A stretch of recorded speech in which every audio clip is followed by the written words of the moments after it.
honey, nobody but you is to blame for where you are. Wow. Yeah, And awesome. maybe stop blaming and start getting proactive. Start be loving you and accepting yourself where you are, and then allowing yourself to be more. It's the Health in the Real World podcast. It's time to start the show with Chris Janke as your host. Here to give you everything that you need when it comes to fitness strategies. We keep it simple and easy. It's your roadmap to get healthy. You don't need equipment and you don't need a gym. Just the right strategies to get you fit and trim. The Health in the Real World podcast is sponsored by... You were only given one body, one earth suit. Stop blasting it into the ground with destructive workouts. You don't really need to work out as hard as you think you do. Text the word workout to 408-883-4442 and get started for free with me. Welcome to the Health in the Real World podcast. I'm Chris Janke, joined today by Marcia Martin. Marcia is... we have a great conversation today. I'm really excited about this because we're talking about self-love as a foundation for health and wellness. So Marcia, thank you so much for joining me today. I am so delighted to be here, Chris. I'm actually so excited because you are a completely different segment of the population that I usually get to talk with.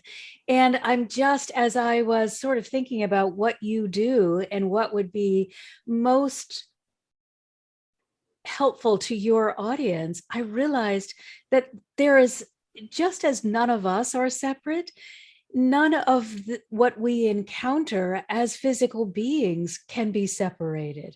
So it's just so fun to kind of, have prepared for this and realized, hey, it all begins and ends in the same place. Exactly. And, what makes life worth living is being so in love with who you are, what you're doing, what you're thinking, what you're feeling, how you're presenting yourself, that you are always striving to become a better version of that presentation. And, gosh, in my early days when I tried to exercise, it was always with the whip. Oh, you're not good enough. You've got to get in better shape. And now, as I was saying to you, it's now necessary for me to be okay. I have to walk, I have to stretch, I have to strengthen, I have to drink a lot of water, high quality spring water. I've got to eat incredible food that really nourish me, because I have been able to now expand so much more that it's not just about me anymore. It's about what I can bring to the world that will be of benefit. And now it's, how do I feel good enough to keep doing this work, instead of how should I punish myself with exercise or diet today because I am so self-loathing. Right. And it's that, so that's, you're talking like intrinsic motivation versus extrinsic motivation, the carrot versus the stick. And then there's also another element that I was thinking of when you were first talking about, like, I've had, or you mentioned, like, you're speaking to like a different audience than you would normally speak to, right? And I think this has been such a really fascinating thing for me. Like, I've had financial planners on this show, and astrological communicators and stuff like that, and coaches and nutritionists. And it really does, like you said, that's a great way to put it. It begins and ends in the same place. Like, we're all going through this life together, and we're looking for something. And it really is not as simple as, here's your meal plan, here's your workout, done. It's there are layers to all of us. And I love how you said that the foundation for your health is self-love. Can you elaborate on that a little bit? Absolutely, because my original training was all in psychology. So for me, the world began and ended in the brain. And then my life just got darker and darker and darker the more that the brain was allowed to control and dictate where we were going and what we were observing, and all of the fear that we could get caught up in, and all of the ways in which we could compare and see that we weren't good enough or even equal to. And so as the darkness got deeper and darker and the pain got more intense, and I'm not talking just physical pain, although that was not, it was more emotional pain, but I don't think my physical body was doing that great then either. I was just so disconnected from everything that it was like, who cares if I'm not as physically fit as I used to be. It was like everything went downhill together. So just spending my whole career and my whole being believing that the brain was the organ that had any kind of quality to it, out of that darkness and out of that despair, as I said to you earlier, there was this little crack of that opened, and it was enough for me just to say, okay, I've tried everything else and feel like it just a complete failure. Even though I've accomplished quite a few things, it would be, oh, you accomplished that? Yeah, but it was only okay. So, what are you going to do next? You really need to do something better. So, it was always this, you're never good enough. You're never good enough. No matter what you do, how many degrees, how many lives you've touched, it's never going to be enough, until there was just no further down that I could go. It was just so dark and so depressing. And through that little crack of sunshine, I got led away from the head into the heart. And so all of the work that I do now centers in the heart as not just our motivation, but our place to understand and to operate from. Not the physical heart, not the heart that's been hurt, that's still holding on to the pain, the trauma, the limiting beliefs, the perhaps traditions of your family, but the heart that has been cleared and healed and is now aligned with that universal goodness and love and acceptance.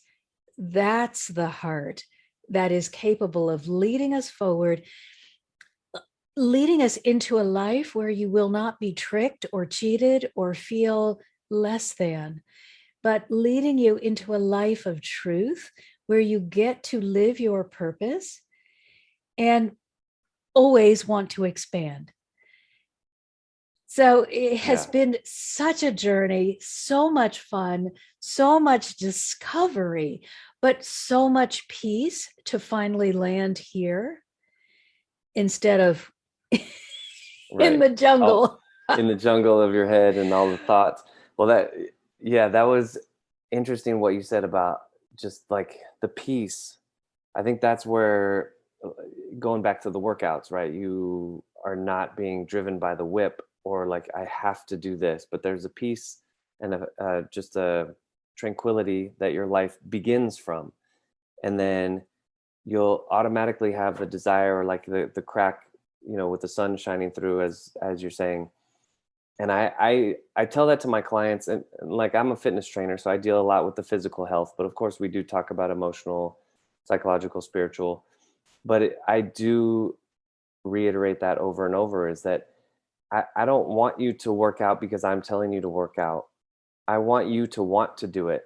And I want that to come from, it's a place of peace. It's a place of, they say like creativity comes from boredom. It's almost a place where all your hectic scheduling and all the to-dos of your life are put to the side, and maybe you're meditating or whatever.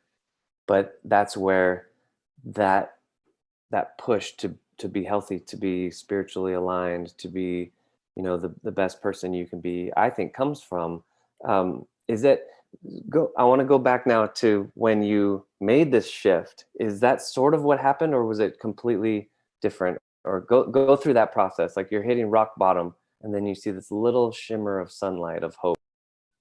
Well, I'm an avid reader. So my goal, whenever I am like sort of, okay, I've distracted myself with every other crazy book that I could read. And, maybe I need to go further afield, because I landed in the religion spirituality department, and had always sort of played around with religion, but felt completely divorced from the whole idea of what religion said that it stood for, because there was so much shame and so much blame and so much you're good but you're not. And so I was like, religion, just, but spirituality, okay, I've been playing around with that for a long time. I keep diving back and forth, in and out, in and out. When I was in high school, we had Kreskin and Uri Geller. Uri Geller was bending spoons with his mind, and Kreskin was doing ESP. There was no spirituality. It was called parapsychology. Right. And I was just completely in love with that whole idea. And I took a lot of classes then, Silva mind control, again, the mind. Yeah, of course. Silva Yeah. mind control. And we had this meditation group. And I was really very good at that anyway. But this was during my master's program. And then I kind of got hit with, I really need to go get a real job. I can't keep playing around with this stuff anymore, Right. So I I gotta be a functioning member of society. So I go into teaching and end up teaching through the heart, but not understanding what I was doing. Just having these incredible ideas that were really transformative. Excuse me, but I was falling deeper and deeper into the darkness. So I'm doing all of this out of that place of, I don't really love me. So I got to make sure that everyone around me has really optimal experiences, because if you're feeling really good, then maybe I can piggyback off your good experience and feel better about me. So one of the things that I did was I was hired to teach third grade. And these were the children. This is the first time end of grade tests. Sorry, were being introduced. And these children had been identified as potential failures. So they're 8 and they're already labeled as failures. So my job is to take these kids that are probably not going to pass this end of grade test and just kind of get them up to third grade speed. And the big motivator is each teacher, if we are successful, will get $1,000 bonus. Now, in those days, $1,000 is big money. So there they find a salary for me and clean out a janitor's closet. So we got this little tiny room to work in. And I thought at the time that I was a good teacher, just not a good person. So I'm up here teaching and I'm giving them this math lesson that I thought was really pretty basic, because I wanted them to feel like, oh, they're a success. Oh, I can feel like a good teacher. So I'm like, oh, I'm such a great teacher. They're going to get this. They're going to love me. They're going to be a success. And then I can feel good. So the whiteboard is at one end of this room, and I've got a little desk in the corner, and they have this table that they share in the middle. So I hand out a worksheet and say to them, okay, now I know you all know how to do this because we just went over this. And when you're finished, come on, share it with me at my desk. So I have barely put my butt in the chair, and here comes my first little guy. And I'm thinking, oh, wow, I'm such a good teacher that he could just fly through this worksheet. I'm thinking, oh, yeah, it's okay. I really am a good person because I've helped him get this success. So I'm thinking it's kind of weird though, because, his head's hanging down and he's got this little pencil stub. Maybe the exact opposite, right? Yeah, his paper is in his hand. And I said, okay, how do you think you did? And he doesn't look at me. He's, I already know I failed. Oh. And I was done. I just couldn't imagine. I was like, wait a minute. No, this can't be happening. There's only room for one failure in this room, and I'm it. I already know I am not measuring up. So you've got to, because I'm depending on your success making me feel okay. Wow. So I look at his paper, and it was an abysmal mess. It was terrible. And I hear, do it with him. So I'm thinking, okay, I get the eraser and I erase all his answers. And I say, I just don't think you really had a chance to get this done. Let's do it together. And so we start doing the things, and I keep kind of coaching him until he gets the right answer. And we get to the end of the page, and he's got one left. And I said, okay, now go on back to your seat. Look at all of these you got right. You are so just great at this. Go on back to your seat and do this by yourself. So he leaves, and I decide to pray, which is something I hadn't done in years, and say, dear God, please let him get this right. And then, just in case, you don't ever have to give me anything ever again in my life if you just allow him to get this right, because everything is resting on this kid feeling good. So a few minutes go by. He actually takes his time and thinks about it, and he comes back. I say, okay, please let this be okay. What do you think? What'd you get? And I look down, and it's right. Yes. Oh my gosh. Oh, so then I hear, make sure he knows how great this is. And I've got this can of markers, colored markers, sitting on my desk. And so I pick up the brightest colored marker I can find, and I start marking everyone with a C. As you know, usually in school, you get a red X or a red mark when it's bad. So I made everything C. I looked at them, and I looked at him, and I said, look at this. You got everything right. His little chest starts getting puffier. Yeah, he puffs right up. He starts to feel better. And then they tell me, put 100 on his paper. I put 100 on his paper, and then I put an A+, and I said, look at you. You got 100 A+.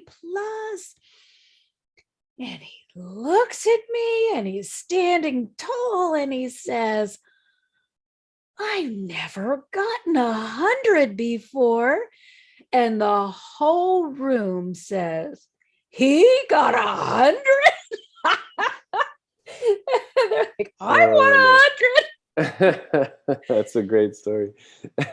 And then, those kids were willing to give up snack, recess, lunch, anything to do the work until they understood it, so they could get that 100. And they all passed with an 85%. Wow, that's great. Passed. And you gave them that positive reinforcement. That's such a powerful motivator, especially for kids. Like, and you're talking 8-year-olds. I mean, they need all the positive encouragement that they can get, right? And it kind of, it was my pipeline to, okay, I guess I'm not that bad. which I think kept open a little channel for me, so that when I finally was ready to kind of look at this whole thing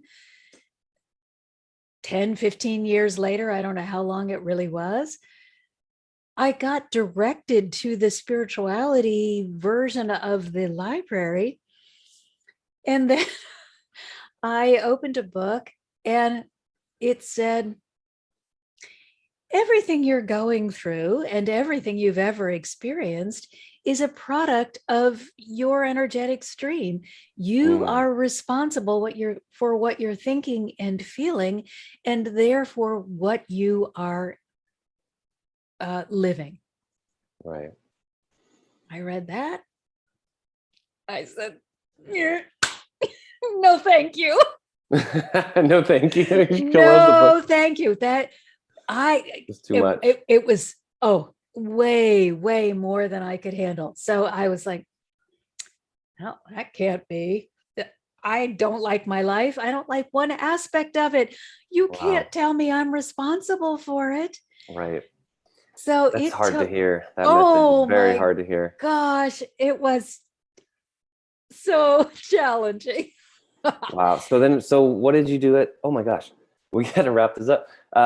I want to know what you did at that point. You found out that you're responsible for your energetic field and what you're producing in your life, but you didn't like the results. What's your next step? How do you make that transformation? Gently. That was too much. So it probably took me 6 months to be willing to really engage with that material, but I was able to take more diluted information and start baby stepping my way toward this truth that I needed to hear, which was, honey, nobody but you is to blame for where you are. Wow. Yeah. And maybe stop blaming and start getting proactive. Start loving you and accepting yourself where you are, and then allowing yourself to be more. Wow. I love that. Loving yourself where you are and then allowing yourself to be more. I And think, yeah, it's that powerful. was another, I was so consumed with fear that I was afraid that if I loved myself where I was, that would meant that I would be stuck there. And so Yeah. I think that's a lot of people's concern, right? Is that they'll get complacent. And so there has to be a high level of discomfort or just non-acceptance of the whip. what is, because the whip. Yep. And the beautiful discovery is we are naturally hardwired for growth. And Right.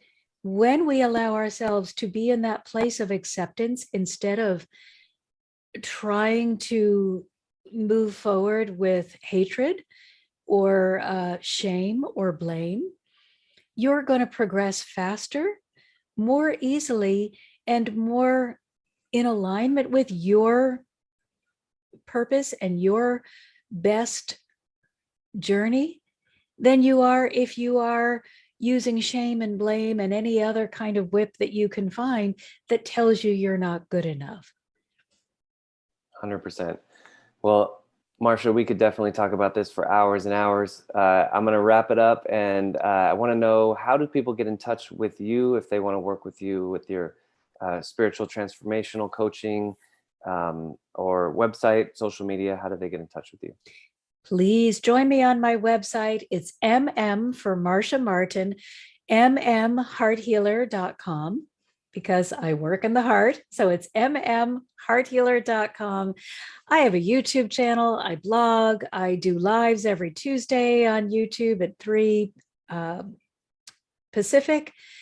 And just the goal is to clear away all of the pain and the trauma, all of the limiting beliefs and the negativity, so that you are free to create a personal relationship with the divine, live a life that feels good, that is purposeful, and is totally free, so that you can move in any direction that honors your highest good. Again, this is Chris from Health in the Real World. We're joined today by Marcia Martin. Thank you so much, Marcia, for taking the time, and we'll be in touch, definitely. Thanks so much, Chris. It has been a pleasure. Thanks for listening to the Health in the Real World show. Make sure to like and subscribe and comment down below. Visit mycorebalance.com to learn more.